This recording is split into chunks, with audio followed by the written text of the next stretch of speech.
BJP शासित राज्यों में लगातार मुसलमानों के ऊपर मजालिम ढाए जा रहे हैं।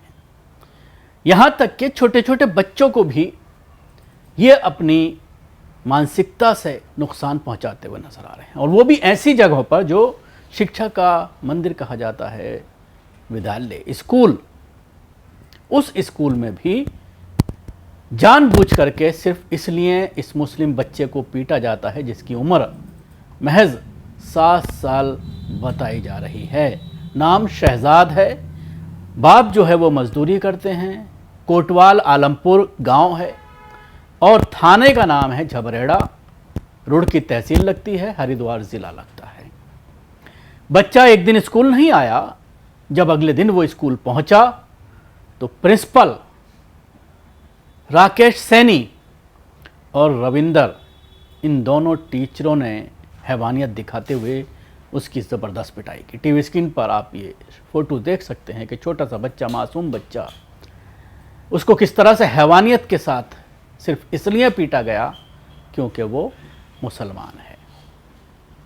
जाहिर सी बात है, उत्तराखंड में ख़ास तौर से जिस तरह से मुसलमानों के ख़िलाफ़ लगातार हिंदूवादी संगठन न सिर्फ जहर उगल रहे हैं बल्कि उनके कारोबारों पर हमला बोल रहे हैं, दुकानों को बंद करा रहे हैं, किराए पर ना देने का आह्वान बार बार इनकी पंचायतों में किया जाता है, जिसका असर मुसलमानों के ख़िलाफ़ इस पूरे पहाड़ी राज्य में ज़बरदस्त नफ़रत नज़र आती है। और शायद उसी का ये नतीजा है कि एक छोटा सा बच्चा, 7 साल का बच्चा अरसलान, उसको सिर्फ इसलिए पीटा जाता है कि वो एक दिन स्कूल से गैर हाजिर रहता है, स्कूल नहीं आता है, और उसकी भी कोई ना कोई मुनासिब वजह बच्चे के पास रही होगी, बताई होगी, लेकिन उसके बावजूद उसको बेरहमी से पीटा गया, यहाँ तक कि वो ज़ख्मी हो गया, उसके हाथ की हड्डी तक टूट गई। और इस स्कूल के प्रिंसिपल रविंदर ने बच्चे के चेहरे पर जूता रखा और राकेश सैनी ने उसकी बेरहमी से पिटाई की। बच्चे के शरीर पर मार के निशान हैं। ये निशान इन दोनों दरिंदों की दरिंदगी को बयां कर रहे हैं। अब सवाल यही है कि क्या कोई एक्शन होगा?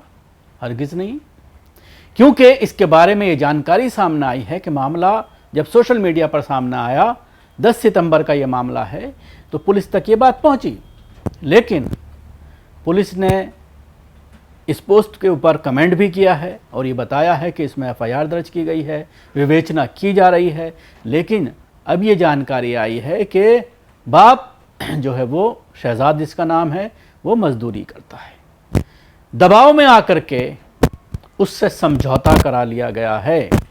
उसके टीचर और उसके परिवार वालों ने डरा धमका करके इसमें फैसला करा लिया है कि हम आगे कार्रवाई नहीं चाहते। उसने पुलिस को लिख करके दे दिया है।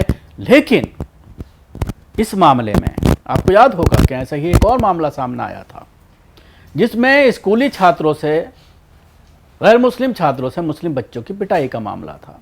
इस मामले में जब ये मामला काफ़ी सुर्खियों में आया, घर वालों ने कंप्रोमाइज़ कर लिया था टीचर के साथ, लेकिन मामला बच्चों के ऊपर अत्याचार का जब होता है तो ये मामला नेशनल कमीशन तक पहुंचता है, और जो चाइल्ड वेलफेयर के लिए जो काम करती हैं NGOs या जो कमीशंस हैं, वो खुद संज्ञान लेते हैं और उसमें उनके ज़रिए भी कार्रवाई होती है। तो ये मामला भी सोशल मीडिया पर जो है वो उठाया जा रहा है और टैग किया जा रहा है इन तमाम तरह के इदारे जो बच्चों के लिए काम करते हैं, जो ह्यूमन राइट्स के लिए काम करते हैं, उनको टैग कर, उसके साथ ही राज्य के मुख्यमंत्री और पुलिस को भी टैग किया जा रहा है कि इस मामले में ऐसे ही नहीं छोड़ा जा सकता। इस तरह की मानसिकता के लोगों को, इनके खिलाफ सख्त से सख्त एक्शन होना चाहिए, ताकि आइंदा ये किसी बच्चे के साथ इस तरह की हरकत करने से पहले 10 बार सोचें।